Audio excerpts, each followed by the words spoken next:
Welcome back, Survivors, episode 2, season 4, live from the Baywater Studios in Tampa, Florida. I'm Adam. Greg's here. Yo, welcome back. We have a very special guest, Eric Eager, from the PFF Forecast podcast. You guys can get that anywhere you get your podcasts.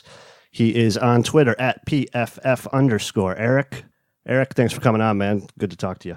Yeah, thanks for having me. Season 4, that means that you guys are, you guys have been through so much. I have so much respect for you guys, because this isn't like, you don't even remember back to the Belichick days or even the Romeo Crennel, the 2007. So I'm really excited for you guys. Yeah, we started with Sashi. We were fired up to come in and follow that. It was hard though the first 2 seasons. Oh, I bet. I mean, and they do have, what's really been nice about watching them is unlike, the Giants or some of these other teams where you're trying to reverse engineer their process. It does seem like the Browns kind of are consistent thematically, right? And in very much like New England Patriots way, you can sort of at least understand how all the moves and what they've done sort of come together. Yeah, even though they went from Sashi to now Dorsey, you wonder how much of like that D Podesta process, because that's what he always talks about. Like anytime you listen to D Podesta talk in all his different interviews, he says, I'm all about process. And that might speak to that a little bit, Erica, what you just said. They're following those same steps, maybe. Everything's set up correctly. Yeah. And, there's obviously like, the questions about how much power everybody has and, who answers to whom and everything. But, it doesn't really have to be analytics so much. It's just like knowing what a team values and having that thing be relatively consistent and backed up by data and backed up by, performance on the field. And, you watch a lot of these folks and, for example, we're going to beat up on the Giants, but like the Giants went from, we're going to win now last year. So all we need is a running back to now we're rebuilding, but we're still going to have a 38-year-old quarterback on $22 million a year, et cetera, et cetera. It's like there's no constant theme there. Whereas at least with the Browns, you sort of knew, okay, well, they're going to accumulate draft picks until, they really like a quarterback, and then they're going to go all in. And then, we've seen the fruits of that, passing up on Watson, passing up on Mahomes, passing on, the Wentz and Goff, like, it stung at the time. But I think other than Mahomes, I think you could make a case that Mayfield is, if you're going to buy into somebody, it's probably one of the better guys you can buy into. So, I'm really, I'm excited for what the Browns have for the future. Yeah, it's really funny when you go back and break down that whole Carson Wentz trade of how it's even now played into not only Mayfield, but it's now played into with the Peppers trade. Part of that played into the OBJ get here, so it's pretty amazing. Like what do they call that? The 6 degrees of Kevin Bacon or whatever the heck that's called. The way that it's sort of trickled down. But so that's how I first asked you that question. I posed you a question on Twitter about the value of OBJ. So let's just get right into that trade, because that's the the biggest thing everybody's talking about right now. End of the day, first round, third round, Jabril Peppers, Kevin Zeitler for OBJ, and Olivier Vernon. What is sort of the PFF consensus of who won that trade, and how do you guys go about figuring that out? Yeah, I mean, the difficult part is that oftentimes these assets have different utility for different teams, right? So one example was, when the Jets traded up to get the 3rd pick from the Colts, they gave up a decent amount of draft picks, but then they also got a quarterback, and we know that a quarterback at 3 is going to offer a higher projection, not only mean but also variance, than like a traditional player, right? But the Colts were never going to draft a quarterback at 3, so that pick has different utility to them than it does the Jets, right? So you always have to be weary of that. There's oftentimes trades have a winner and a loser. Oftentimes they have 2 winners, and sometimes they have 2 losers. So, right. But this one I think is unequivocally in the category of a winner for the Browns, because that 17th overall pick doesn't have a ton of utility when you're pretty strong most levels of the team. I mean, you could, every team could use an additional cornerback. Every team could probably add some offensive line depth and so on and so forth. But the Browns are pretty well positioned in most positions on their team. And so that 17th pick if you go from good, maybe a little, average to good at receiving to now great there, that's a lot of utility for the Browns. And so they win, I think, on that. I know Beckham costs a little bit, but they got the Giants to take in a little bit of that. And we've had Beckham as about an 8-win player over the last 4 or 5 years. So he's extremely valuable there. The value of those picks, even Peppers, who was like about a half a win player last year, like even if you project that over the course of the next few years, and then what a first round 17th overall pick and the pick in the 30s generates, it's clearly a winner statistically. For the Giants. Now, for the Giants, if you're not going to get as much utility out of Beckham as I think the Browns will. So to some respects, I understand like it's asymmetrical. That being said, it just sort of brings to question for the Giants, why are you building a team around a running back with an aging quarterback? I think it's an unquestioned winner for the Browns. I think it puts them in a position where they went last season, their over under their team, the win total was 5.5. Now you're seeing numbers about 9.5. So, I mean, it's a huge winner for them. And, I couldn't be happier to see this happen, given all, I just think the league's a better league when the Browns are good. Yeah, that's awesome. When we first started, when this trade was first rumored, we were assuming 2 first-round picks was going to be the minimum. I think, too, Greg, that was part of your other question when you guys were talking, was the Khalil Mack trade. And who had more value was my question. It started. And Khalil Mack. They said the wide receiver over the edge player in most cases. Yeah, from where we've been able to measure wide receiver, receiving, so whether that be from the tight end position if you're elite there, or receiver, does have more value than an edge player, and that's because offense is more valuable than defense, and edge players are more dependent. So the interesting thing is when you watch football, the camera angle is such that you watch the rushers until the pass is thrown. And so we miss a lot. We always see where the defenders cause a bad pass and make it easier on coverage. We rarely get to witness where coverage players make it easier for the pass rusher to get to the quarterback by making him hold on to the ball, go to a second read, et cetera, et cetera.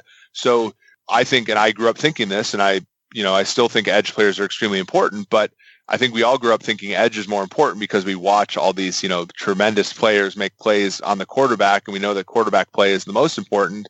But ultimately, wide receiver is a little bit more valuable in our minds because, offense is more valuable, offense is more stable, and edge players have less of an effect on a defense than we previously thought because coverage, I think wins out there.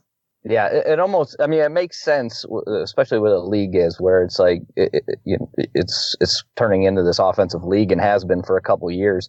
And it almost goes back to like that Moneyball thing where they're like, well, what are you trying to do? Score more runs. What are you trying to do in football? Score more touchdowns. OBJ is going to do that. Is Khalil Mack going to score your touchdowns? No, not, so it does make sense when you think of it that way. I guess the way I was sort of looking at it from the outside, well, I was having this discussion with somebody else, which made me ask you that question, is I was thinking, well, it'd be easier for me to replace a wide receiver than replace an edge rusher. And you guys use that term like replacement value, right? Or what, wins over replacement? Is that what you guys call it? And it's something that. What exactly does that mean? Like, how do you figure that out?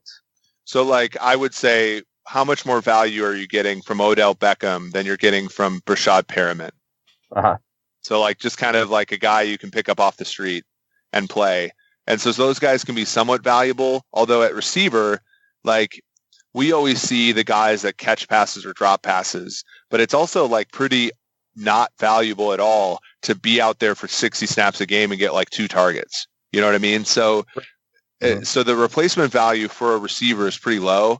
And a guy like Beckham, just by getting volume, capitalizing on that volume, not making drops. So drops are also big because a quarterback's, in theory, adding value by putting a pass perfect onto a receiver's body.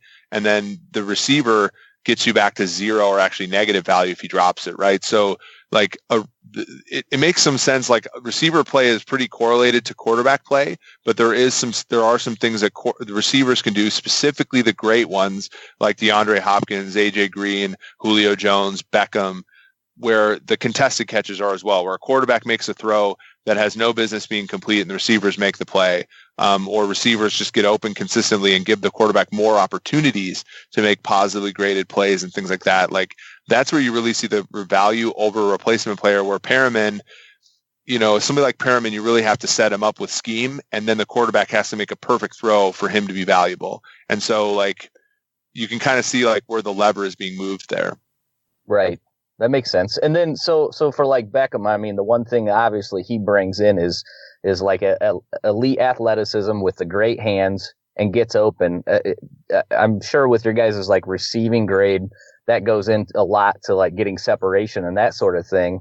Is that what makes him so valuable with Mayfield to you? Is that the fact that he's going to get open and Mayfield's just such an accurate quarterback? Yep. Being open's huge. Getting target, being the player that is forcing the quarterback to give you targets is valuable. And then the contested catch stuff. There are going to be throws that the quarterback makes that aren't perfect. And then, but a receiver like, Stephon Diggs is one for Minnesota, Adam Thielen, similar, like the Case Keenum year was built off the contested catches. So, being able to make catches on balls that are usually incomplete is also extremely valuable, as you guys can imagine. Right. And does that tend to fluctuate a lot more? That number, is that one that's not very consistent, I would assume, the contested catch? Yeah, it's less stable than, and a quarterback's ability to make tight window throws is far less stable than a quarterback's ability to hit open receivers. So to your point about getting open, that's the most important thing. And then like kind of the icing on the cake is the ability, however scant, to make contested catches. Yeah. So it's going to be fun this year. That much is for sure. I want to get to Olivier Vernon versus Kevin Zeitler, because that was the original. That was like the original trade. So we talked a little bit about like replacement value from the positional aspect. But what about position to position? Is the edge player more important to guard in your eyes, or how do you measure that? Yeah, very much so. This was actually something I tested after talking to an NFL offensive line coach, and he basically said, left guard is a position we throw away. And I know, Zeitler's played on the other side, but, I had, it was like, oh, is that true? And then he like kind of explained to me why, we shift protection over to his side with the center. He's more of a puller than, the right-handed teams, the right guard's at the point of attack more than left guard. And so I went and tested, sort of how sensitive basically offensive success was to the grades at different positions. And it was true. It was basically left tackle is slightly more important than right tackle, which is slightly more important than center, which is slightly more important than right guard, and which is actually a decent bit more important than left guard. And so along the offensive line, even guard position is one where if you're going to slough off, you should. And we see teams like Kansas City, like you guys remember Cameron Irving, Kansas City traded for Cameron Irving and put him at left guard and paid him, I think a pittance relative to other guards. And he stinks, and the Chiefs offense is the best in the league, right? Because it's not really that sensitive to how good that player is. Teams that kind of struggled, like, Carolina, Andrew Norwell went from Carolina to the Jacksonville Jaguars. You don't really see the needle moved. Quentin Nelson's a left guard for the Colts. Their offense did great only because Andrew Luck, came back from injury and was terrific. So trading a guard for an edge player straight up is a pretty solid move. The issues, of course, is Zeitler, I think, is pretty sturdy in terms of his. I actually have to look this up before I say something false, but yeah, he started every game since 2015, right? So that's really something that's difficult to replicate because Olivier Vernon has been hurt a lot, but if you can get some healthy play out of Vernon, he's not only a really good player in terms of rushing the passer, but he's also a pretty good player, stopping the run and things like that. So if you want to play him on base downs as well, he's a pretty solid player. So I think the Browns came out good in that trade as well. And as you guys know, like, you've been drafting offensive linemen for a while, right? So, there are going to be, guys that are going to be able to fill that spot in the draft. There's a ton of players sort of late in the first round, but also kind of sprinkled in second and third round that are going to be able to help a team on the offensive line from day one. So I think it's a very good and forward-looking move. I think, Vernon can be rejuvenated in that defense, and he was good last year. Even just it's about being him being healthy. Right. So as long as Austin Corbett can step in and play as good as Cam Irvin, we should probably be okay. And and the bar's not that high. We'll be. That's what I'm gonna say. That's what I was saying. Like I think he can at least do that. Do that. The other guy we picked up, defensive tackle Sheldon Richardson. Now we really struggled. Our 3-tech was bad, and there was times where we went to our rush packages. We would slide Emmanuel Agba from defensive end into play the 3-tech just basically out of need. He's going to be added. Olivier Vernon's going to be added. We have Myles Garrett. We have Ogunjobi. That's 4 guys that can get to the quarterback at a pretty solid rate and allows us to drop, more often than not, 7 guys into coverage and only have to rush 4. Is that basically what NFL teams should be looking for? Is that the key to really being a great defense? Just 100%. Having the blitz. I'm sorry. Go ahead. Having to blitz less and cover more. Absolutely. I think so. Yeah. And honestly, we've seen teams manufacture pass rush, and the Patriots manufacture pass rush, go into coverage. We've Denzel Ward, for example, I think has all of the makings of Stephon Gilmore. So you have kind of that on the back end. You have elite play there, and if you can have elite play back there, then the guys up front can really do a good job. We saw Ogunjobi have some really good games. His game against the Saints was terrific.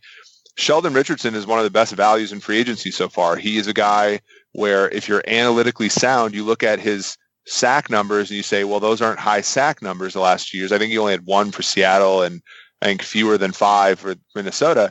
He's 14th among defensive interiors in pressure derived. So we know that pressure on pressures can predict sacks better than sacks can predict sacks. So the more that you look at guys that are producing pressures and maybe not have high sack totals, those are the really good values. Richardson's been an issue in terms of this is already his 4th team, and he's been suspended before. But if you can get him to play 16 games, which he did for Minnesota, I think he's a ton of value there. And 3 techniques, because the thing about the left guard thing that I was talking to you about is one of the reasons left guards don't move the needle very much is that the really good 3 techniques can beat any guard, and the really bad 3 techniques can't beat any guard. So oftentimes it doesn't matter whether or not you have Cameron Irving at left guard or Andrew Norwell there. Aaron Donald is going to whoop both of those guys every play. And right. So having a guy at the 3 technique that makes the left guard or the right guard's job difficult every single play is extremely valuable. And so I think Richardson has that opportunity, and added with Vernon, I think that front 4 is going to be tough for them to other teams to deal with. His contract wasn't that bad either. I think it's only $15 million guaranteed. I think it was a $5 million signing bonus, $8 million guaranteed P5 salary this year, and then $2 million guaranteed of a $12 million P5 next year. So it's escapable. I don't think it puts the Browns in a bad cap situation, as digging into a lot of these free agents can get you into some cap trouble in a hurry. It's making me a little nervous with Dorsey throwing around the money. Yeah, I think that was where Dorsey really had his issues in Kansas City. I think people, I'm a Kansas City Chiefs fan, and I've this last year the Chiefs have had to cut Derek Johnson, Tamba Hali, Justin Houston, and Eric Berry all within the last 12 months. And a lot of that is because John Dorsey was bought into these guys and bought into them in long deals with money that they were never going to be able to earn, no matter how how good they were. And then some of them just got injured and ineffective. But, that's one thing that Dorsey, hopefully, and with this contract, it looks like he's learned from. Do you think it benefits the Chiefs with a quarterback, or any team really, with a quarterback on his rookie deal, where the quarterback's not making much money, that you can get a little bit aggressive in free agency? You got to be careful, because at some point, Mahomes is going to get paid, Baker's going to get paid, so you've got to keep these deals short or top heavy. Yeah, and that's the Chiefs just signed Sammy Watkins, 3 years, $48 million. The $16 million per seems high, but the 3 years means, if it's a bad decision, it's going to be a quick one. They just signed Tyrann Mathieu to 3 years. I think similar money, similar reasons, right? I think the shorter deals are good, but you're right. When you have Baker Mayfield, you have Patrick Mahomes, you have Deshaun Watson, you can buy into players on the rest of the roster. And that's really one way. Like we've seen Seattle win a Super Bowl that way. We've seen Philadelphia do the same thing. It is really one of the hacks is if you hit on a quarterback early and he plays well in year 1 or 2, you really have an opportunity to win a Super Bowl because the rest of your roster is going to be buoyed by additional money. Yeah, I think we saw today New Orleans has restructured Breeze again. I think he's got like a $40 million cap number. Oh, my God. Yeah. They just might as well do the Bobby Bonilla contract and pay him for the next 20 years. Right. Yeah, exactly. So, and that's the difficult part. And that's why, some of these teams have really difficult decisions. If you're the Los Angeles Rams and, are you sure Jared Goff is a tie me to this guy for the next 5 years type of player? Because if his average is just slightly better than Andy Dalton, we've seen, or Matthew Stafford or Kirk Cousins or somebody like that, we've seen that buying into a QB like that is extremely detrimental to a team's opportunity to compete. Yeah, long term, you end up being a 9-7 team, and 8-8. At best, you get stuck in that hell where you are just good enough. You're winning just enough games that you never pick near the top of the draft to get a quarterback. NFL purgatory. Yep, and that's not and whereas this is probably not going to happen, and frankly, my former colleague is now the quarterback coach for the Rams, so I'm imagining he'll continue to ascend and be great, but if you're in that situation, the key move is to trade the quarterback for a pick so that you can trade your pick and that pick to move up and get the next guy, and without that flexibility, without the teams in the league willing to spend a ton of money and capital to get an average QB a la Joe Flacco, Case Keenum, you're not going to have the opportunity. As you guys said, you're going to be in purgatory. You're going to be picking the EJ Manuels and the Christian Ponders and the Brady Quinns out of the draft.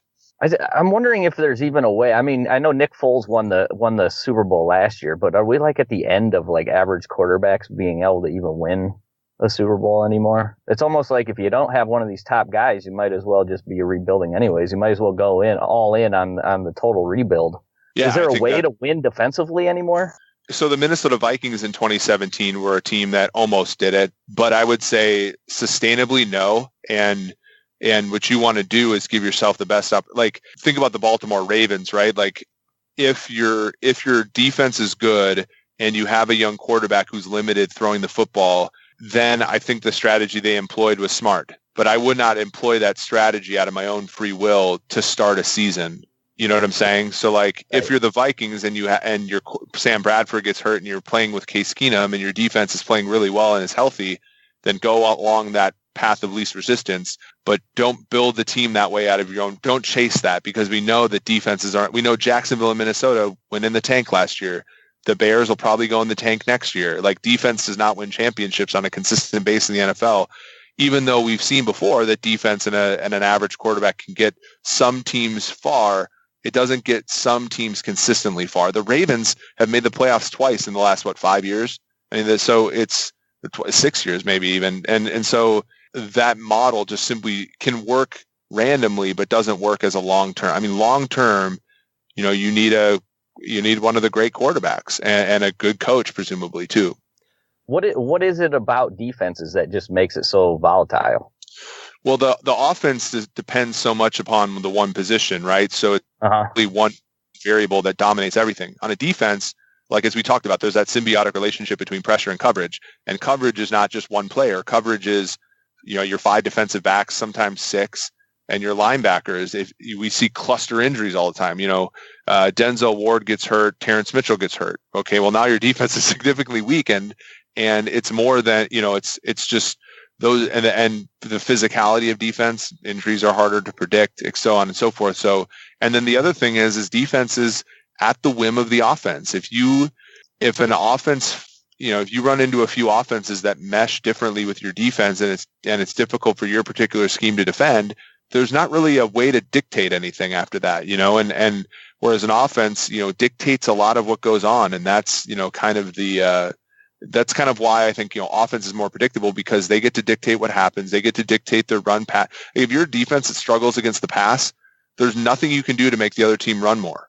So whereas if you're an offense, you get to dictate your splits. You get to dictate the scheme you run. You get to dictate how many defensive backs are on the field, really.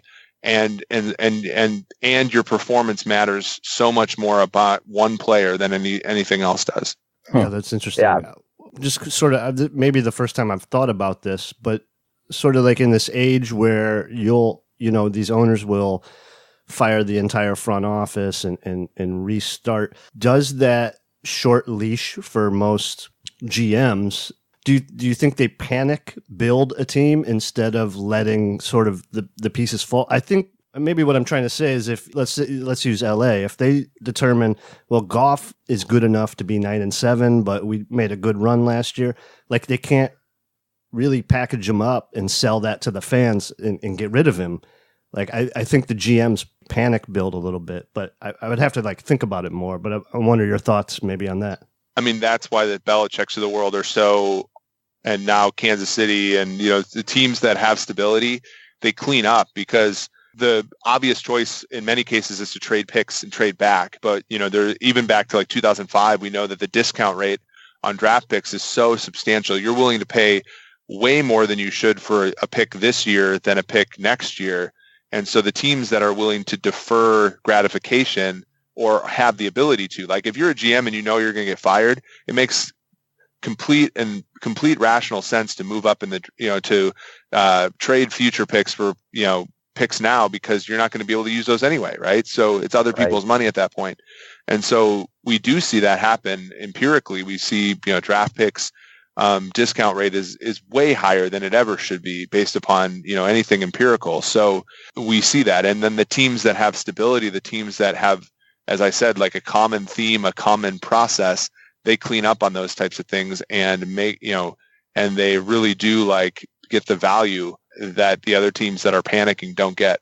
That's really what makes the whole Giants trading us OBJ and Gettleman like so strange is that you had one plan, it seems, and like you go into this season with a completely different plan, and how are you even going to get time to even see that whole thing through with blowing it up and rebuilding and whatnot? It doesn't really make sense. But that's not my question. My question is, do you guys sort of like track? I know you track, a player for, or, if you're trading in the draft picks, what are they worth? But it seems like there is value to be had with teams trading like late round picks for veteran players of teams that are blowing up, going to new systems. They seem to be giving away their players. Do you guys like look at that at all and see any kind of anything there? Yeah, only anecdotally, but we are building something that incorporates salary and things like that, but 100%. I mean, football is a context sport.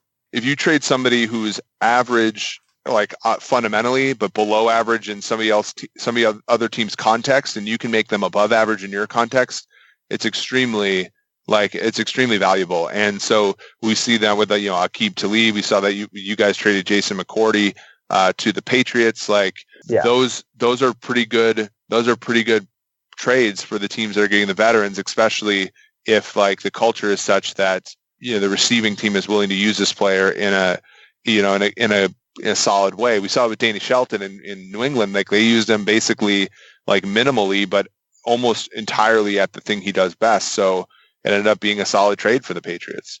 But that's almost seems like the exact team that does it. Like they do it. Like didn't they just do it with Bennett as well with the Eagles? Yep. They swap picks. And, when you look at it, like how often are you going to hit on a 5th or 6th round pick? Not that often, but you can get a proven veteran that can come in for a year or two. It just seems like you got so much value there, and the NFL just rarely does it, except for the Patriots. So it definitely I think the Eagles just back in the day. The Eagles just did it with Deshaun Jackson. I think that's kind of a solid pickup. Yep. Yeah. But yeah, it's an untapped market. I think eventually we'll see that's a market that people start to go after, and then much like Moneyball, where high school pitchers were overvalued, then they were undervalued, and they were overvalued. We'll start to see like the yo-yoing there. We'll start to see some weird, yes, teams go and do too much of that, trading too high of picks for the veteran players, and then we'll see it sort of equilibrate. But right now, it's not. It's very much a value for people. So how long before passing becomes overvalued and we get back to a running league? The Giants really want to know. we're so far away, I think, from so the league is moving. The league is moving towards having passing be more efficient just by the way the rules are, right? And weirdly, like the fact that holding penalties happen on like 2.5% of running plays and like 1.5% of passing plays means that like we're even seeing the hidden value. It's not just a yards per play thing. It's also you're more likely to get called up for holding on 2nd and 10 on outside zone than you are on a drop back pass.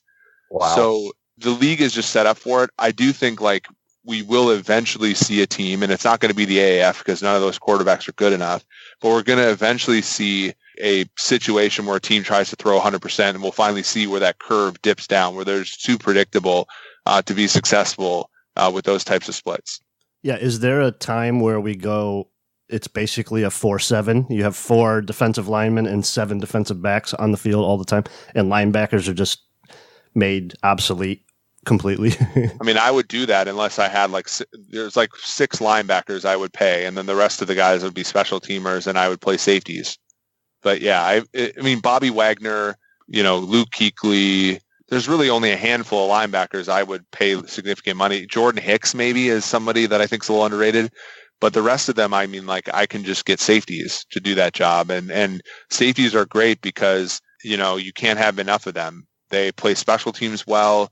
Some of them are good at slot coverage. Some of them are good at playing linebackers. Some of them are good deep.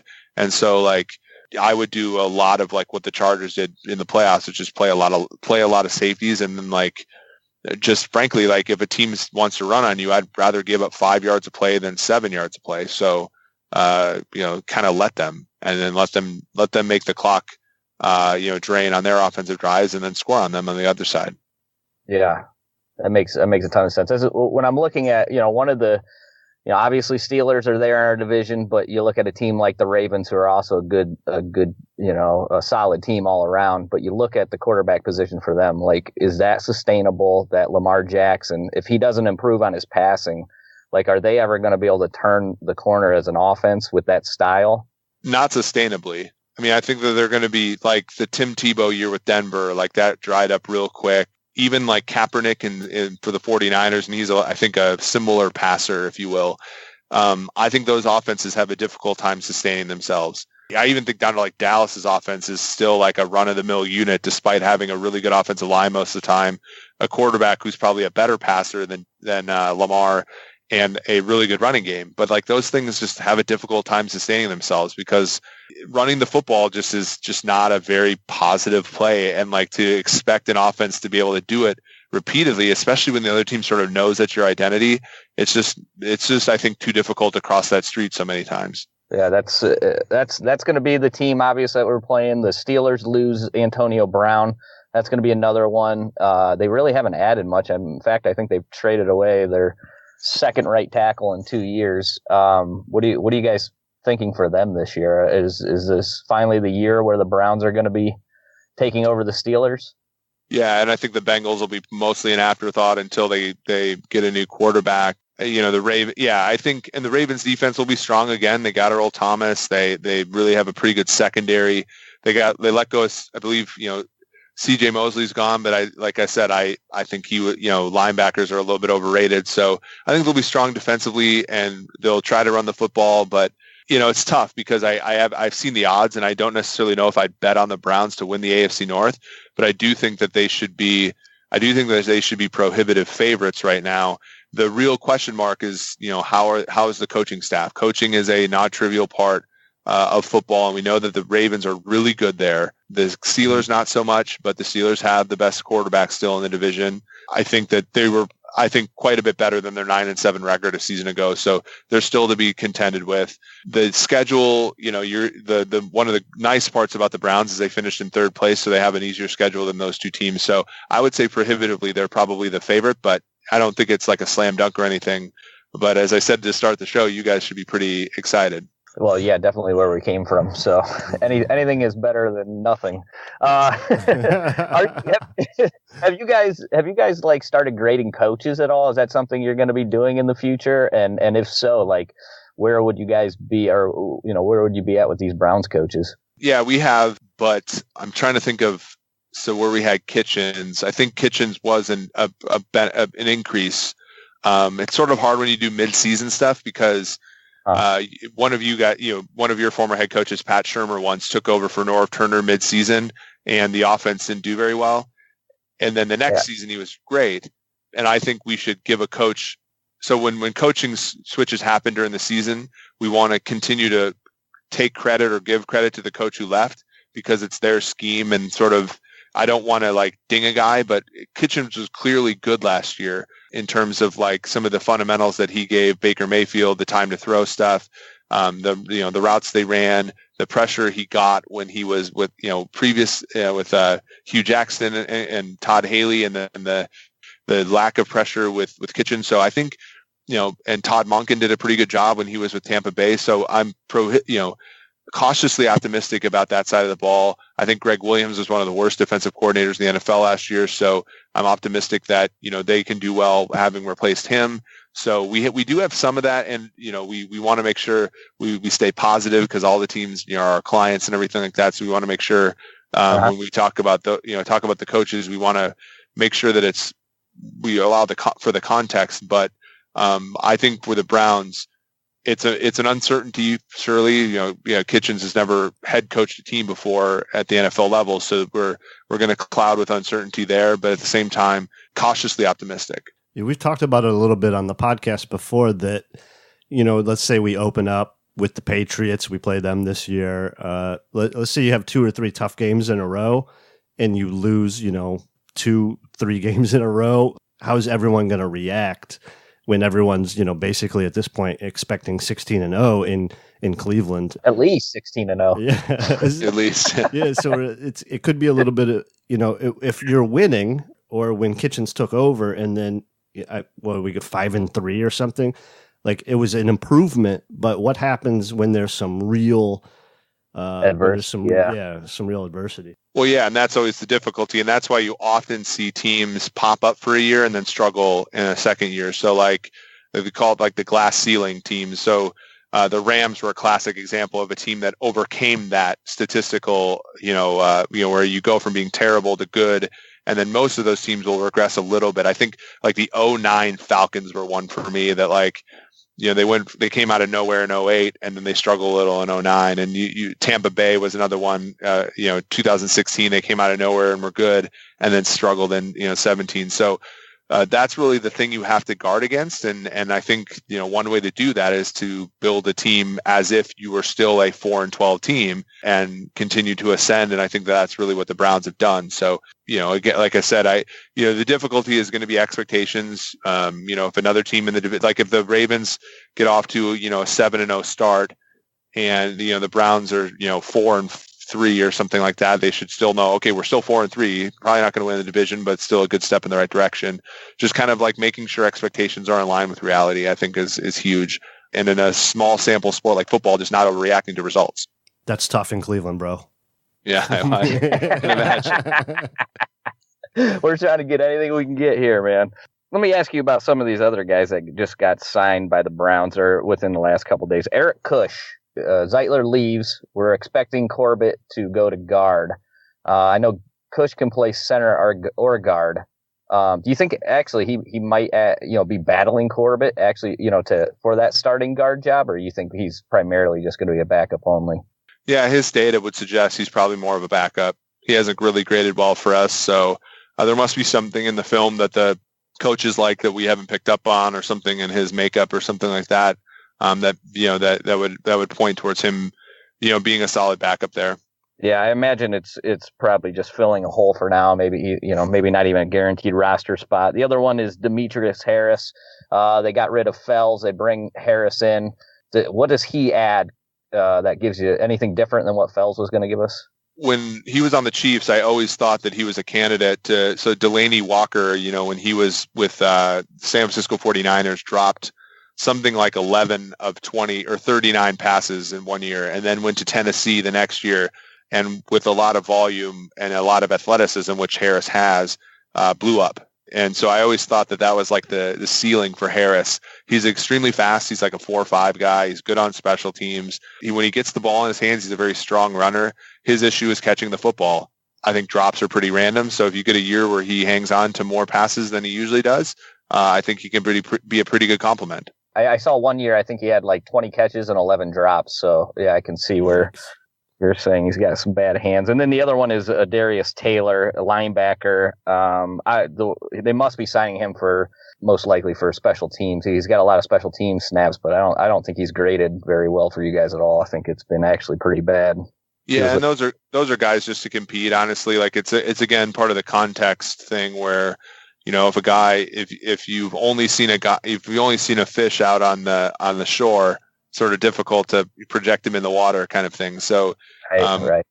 So maybe they're going to test him out in different with different types of roles and things like that. But it's probably just a depth signing. If John Dorsey called you up and he said, Eric, we're not sure. What else do we need? What does this team have to add right now to get us to the Super Bowl? What would you tell him? That's a really good question.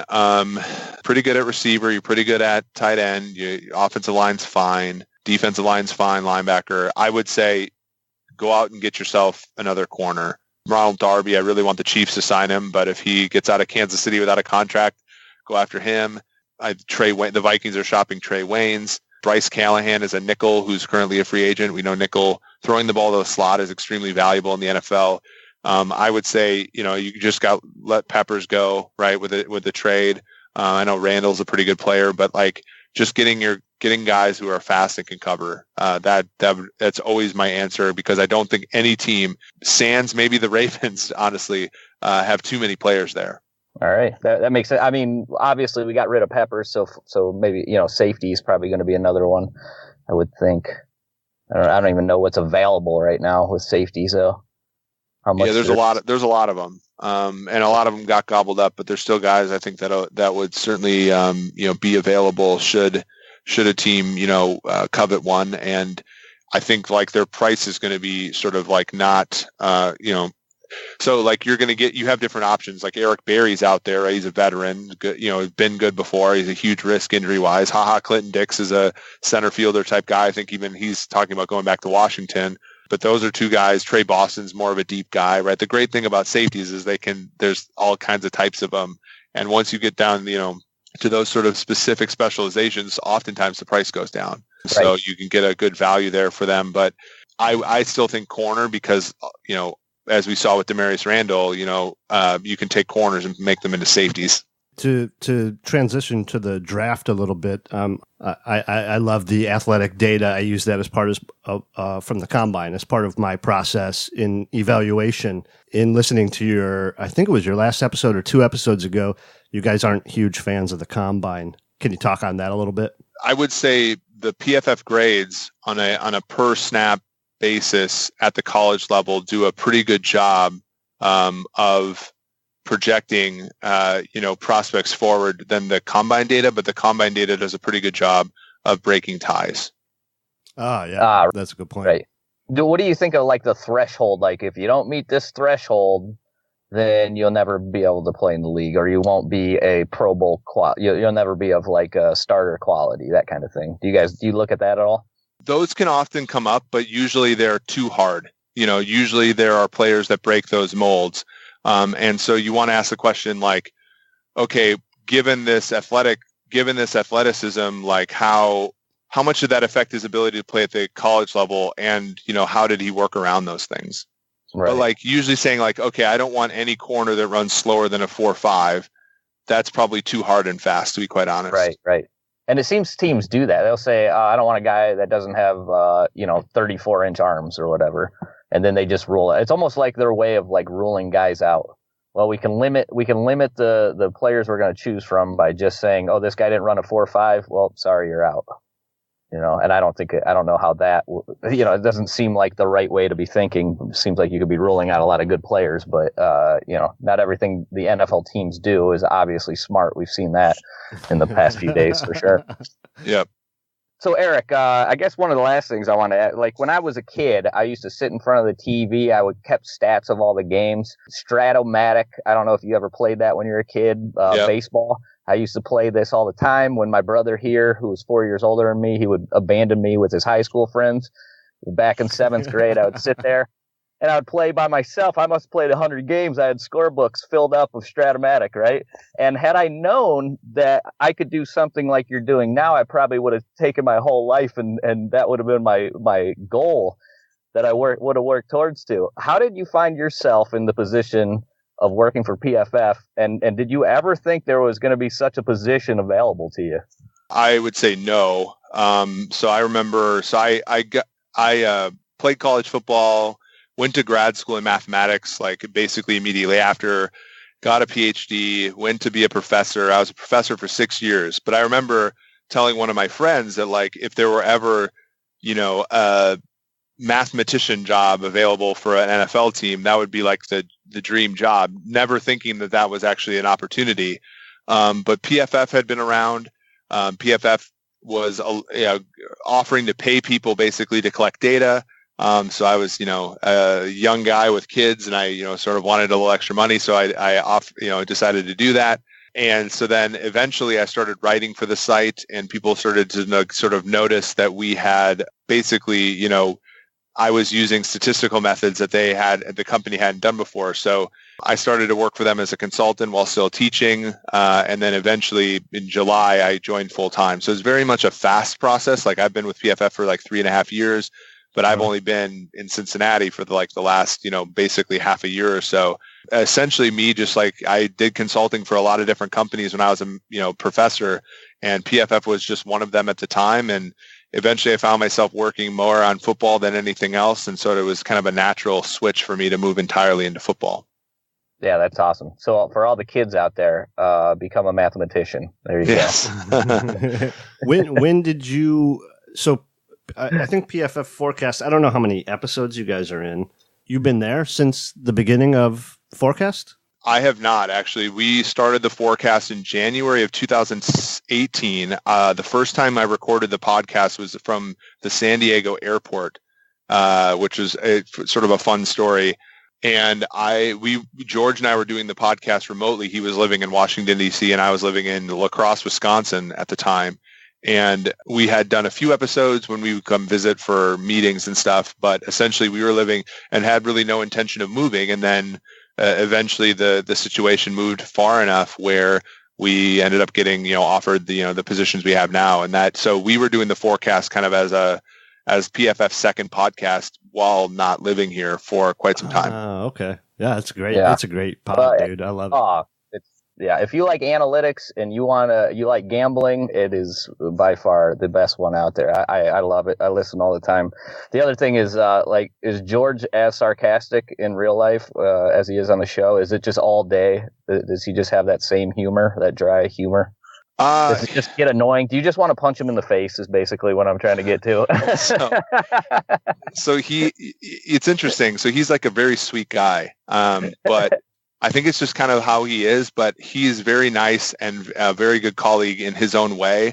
I would say that I just probably look friendlier, but he's a very sweet guy. He's very fun to work with. He's extremely smart. And so I think he's he comes off as very definitive, and a lot of people hate that, but I like his conviction. I think oftentimes I talk in a very tempered way, and people like not being told directly that they're wrong, and George has no problem with that. And so that's why I think the majority of the mean tweets are towards him.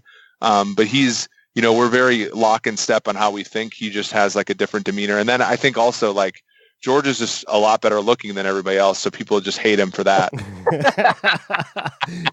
Well, there was one episode. I think he's really funny, actually. Like the way he comes off to me it cracks me up.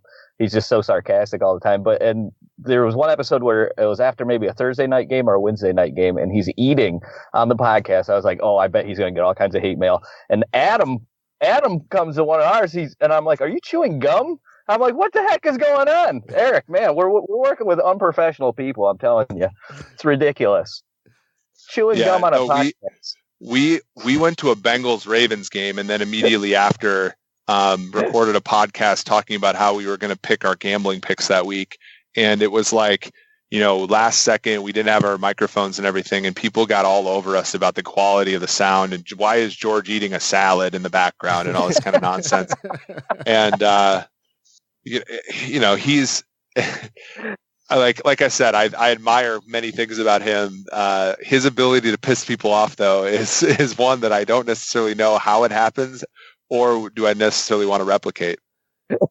In all fairness, it's a great balance, and we also have that here. Greg gets most of the hate mail on our podcast, true. so I stand with you, Eric. That's great. All right, man. Anything else, Adam? No, dude, appreciate your time, man. I know you got another podcast coming up, so really thanks for coming on and giving us some insight. Awesome. Thanks for having me, guys. Where can people find your work? I'm at PFF_Eric, as you guys said earlier. And, you know, we have a YouTube channel, so we have a lot of great people at PFF, but George and I do some videos on there. I do videos with Steve Palazzolo and Sam Monson, Mike Renner. That's on, you know, if you go to YouTube and go to PFF, there'll be videos there. They populate pretty quickly. PFF Forecast, as you guys said, it's on Podcast One, iTunes. It's also on that YouTube channel. Yep. And ProFootballFocus.com, I'll generally write articles. I try to stay pretty broad, but oftentimes I'm focused on Kansas City just because that's where my interests sort of are drawn to. But go ahead and look at that. But yeah, a lot of fun. Thanks we're coming for you. We're coming for you this year, Eric. Kansas City, Cleveland, I think in the AFC Championship game. The Marty Schottenheimer Bowl. Let's do it. That would be awesome. All right. Thanks, man. All right. Have a good one. All right. Thank you. And that was Eric Eager for everybody. I hope you guys enjoyed the show. Thank you very much for listening, rating us up on iTunes, Google Play, all that good stuff. Always follow PFF. You guys can subscribe over there. They put out tons of good content. Greg, do we have a Twitter? Yeah, I think we do. It is at STS Podcast, and our email is. Sorry, you caught me off guard. I was reading Twitter at the exact moment that you said that. Yeah. Talk about professionalism while you're recording a podcast. Surviving the season at gmail.com, patreon.com/STS podcast. If you want to support the show, shout out to all of our supporters, our executive producers. Thank you so much. Greg, is this how it feels to win? Tell them what we say. Keep on surviving.